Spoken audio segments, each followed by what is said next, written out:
Alors, les blancs vont gagner ici aussi. Alors, du coup, il va falloir là aussi faire une destruction de la défense. Alors, il y a quelques échecs dans cette position, mais pas très intéressant. On va faire une menace de mat. C'est bien une menace de mat, donc c'est quand même un coup forcé, très forcé. Donc les échecs, ce sont les échecs de cavalier, cavalier H6, cavalier E3, et un échec de tour. Bon, l'échec de tour n'est pas bon, évidemment, il prend la tour et il se passe rien. Échec du cavalier, pas intéressant. Si le cavalier vient en H6, le roi va simplement bouger. Et même le cavalier H6, il va se retrouver en danger. Et si le cavalier vient en E3, les noirs peuvent très bien échanger, par exemple, s'ils veulent, donc bouger le roi.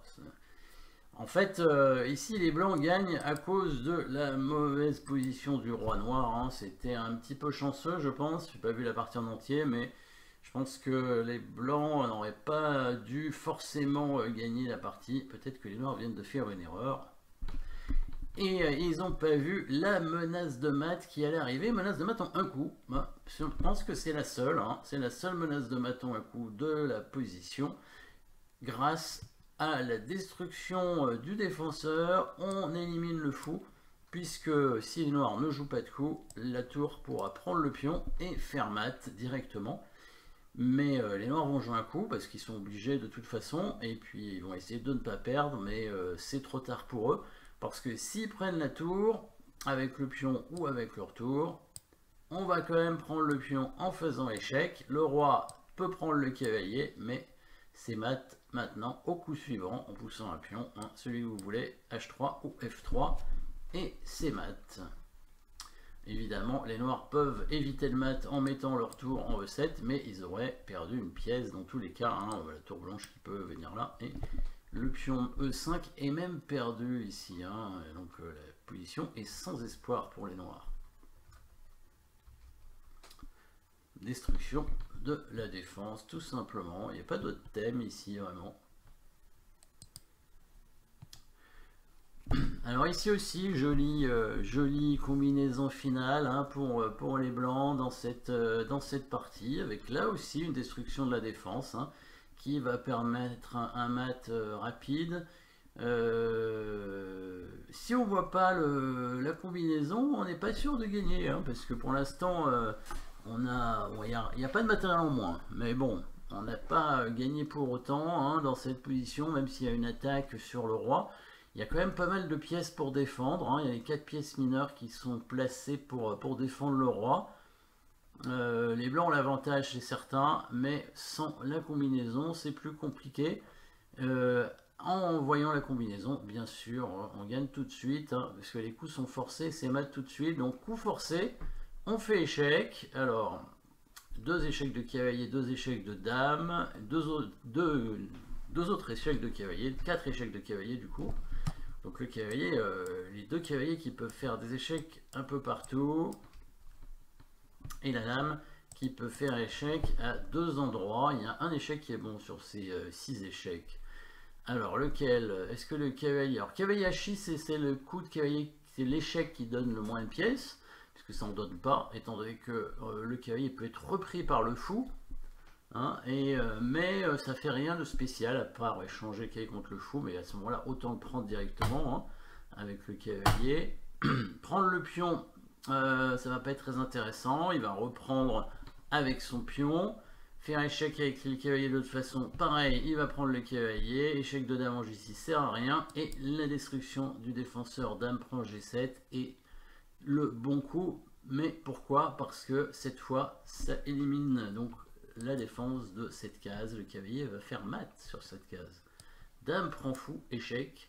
Le cavalier est obligé de prendre, une sorte de blocage un peu, et le cavalier vient à 6 et c'est mat. Voilà, c'est un joli mat avec l'aide du cavalier, du fou qui contrôle ici, et la tour qui contrôle la case en E6, mat avec les pièces. Bon, il n'y a pas que les pièces mineures, il y a aussi la tour, donc avec toutes les autres pièces en dehors de la dame. Avec un sacrifice de dame, destruction de la défense, bien évidemment.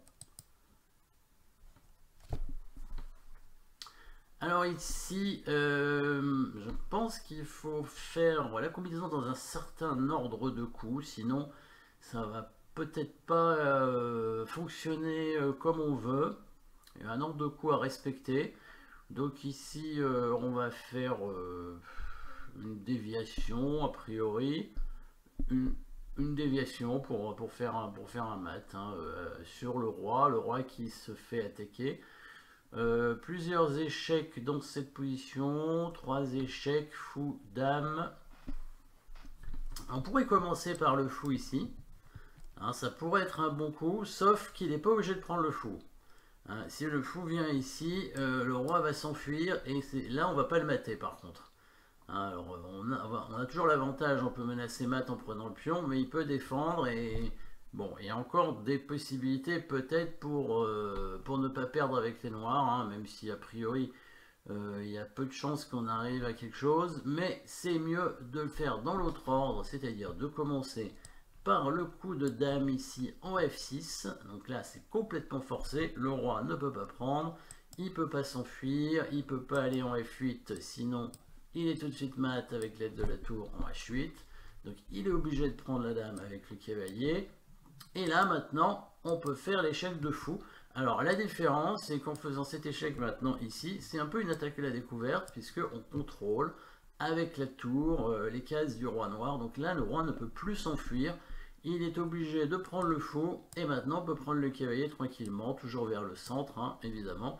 Et le roi est obligé de se mettre ici et la tour fait mat du couloir. Donc bon, il y a une petite attaque à la découverte, mais c'est surtout quand même la déviation du cavalier ou l'attraction pour permettre au pion de devenir difficile de voir quel est le thème précis. Mais peut-être la déviation quand même du cavalier ou c'est un peu une destruction de la défense aussi, parce que finalement c'est le cavalier qui est la pièce la plus importante pour défendre le roi et c'est celle qu'on va réussir à prendre.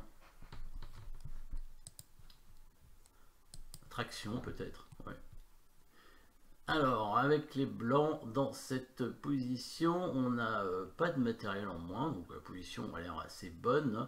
On pourrait envisager assez rapidement un sacrifice de fou ici pour essayer d'ouvrir pour la tour, mais pas suffisant peut-être parce que le roi va pouvoir s'enfuir par la suite. Alors on va quand même regarder les coups forcés en priorité évidemment, la tour qui prend le pion mais le pion qui va reprendre, il n'y a pas d'autre échec. Est-ce qu'il y a une menace de mat dans cette position? Si on prend le pion avec le fou, peut-être qu'on menace les mat, mais pas sûr, non. Pas sûr qu'on menace les mat. Bon, c'était pas loin d'une menace de mat, mais c'en était pas une, je pense. Du coup, l'attaque de la dame, non? A priori, bah oui, et oui. Et oui, l'attaque de la dame, absolument. Et qu'est-ce que ça pourrait donner, ça? L'attaque de la dame, du coup, hein, dans cette position. Alors, dans quel ordre de coup on va réussir à faire cette combinaison? Je pense que l'attaque de la dame va être bonne, mais pas dans l'immédiat. Parce que ce sera une attaque à la découverte, en fait, un peu, hein, cette attaque de la dame. Puisque ici, quand on va prendre le fou, qui va reprendre avec le pion, qu'on va prendre la tour en faisant le pion en faisant échec, le roi va se mettre en G7. Ici, il suffirait de dégager l'espace pour que la dame puisse venir mater en G6. Sauf qu'il y a le fou qui nous bloque. Et donc, du coup, on va attaquer la dame en mettant notre fou de l'autre côté pour dégager l'espace de la dame blanche et le mater avec dame G6. Alors, dans quel ordre on va le faire? Je pense qu'il faut commencer par prendre le pion d'abord. Ça, c'est donc destruction de la chaîne de pions devant le roi. Et peut-être qu'on ne prend pas le pion tout de suite, mais on va d'abord attaquer la dame. Non, c'est pas bon parce que si on attaque la dame, il va pouvoir couvrir avec son fou, évidemment. Voilà, puisque la dame défend maintenant sur la rangée. Donc il faut bien prendre d'abord le pion sur échec et ensuite mettre le fou en B7. Donc il faut faire ça dans l'ordre, hein. Il faut être très précis évidemment. Il faut être très précis dans les combinaisons très souvent. Voilà, et ensuite seulement le fou qui bouge et qui vient attaquer la dame et donc qui menace mat. Hein. Du coup, les noirs vont être obligés de donner leur dame pour éviter le mat. Il va prendre la tour, on prendra la dame et on aura du matériel en plus. On a gagné une dame et deux pions quand même. Dame et deux pions contre tour et fou. Donc quand même un gros avantage ici dans cette position. Dame, deux pions contre tour et fou. Ce qui fait un avantage de 4 points, ce qui est quand même beaucoup. Et le roi noir est toujours un peu en danger évidemment. Donc destruction de la chaîne de pions devant le roi. Deux pions qui disparaissent. Et ici, c'est plus un dégagement d'espace qu'une attaque à la découverte, évidemment. Un dégagement d'espace, puisqu'on enlève le fou pour faire une attaque avec la dame. Mais c'est aussi une attaque à la découverte, étant donné qu'on attaque la dame malgré tout, avec le fou.